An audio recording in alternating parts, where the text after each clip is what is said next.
Pozdravljeni in evo, končno je tukaj e-tečaj osnove email marketinga in za uporabo orodja MailChimp.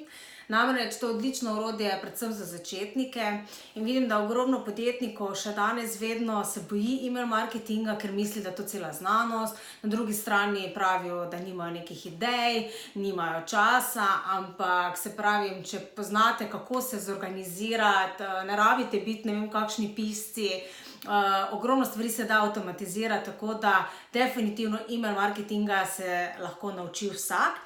In seveda tudi email marketing je zelo pomembna stvar. Jaz vedno na delavnicah tudi povem, da vlagajte tudi v svojo email listo, ker kaj veste, jutri družbena omrežja, ne vem, se kaj zgodi, se zapre, vemo, so že bile take stvari, ko niso 24 ur delala, tako da vedno je fajn imeti neko backup, se pravi, jaz pravim, tako kot v financah, tudi v marketingu, dajte razpršiti tveganje in gradite na svoji email listi, ker tako ta vam vedno ostane v vaši lasti, medtem ko družbena omrežja žal niso vaša last. Tako da, če vas zanima, kako začeti z email marketingom, hitro klik zgoraj, spodaj, odvisno na katerem kanalu ste in se mi pridružite online.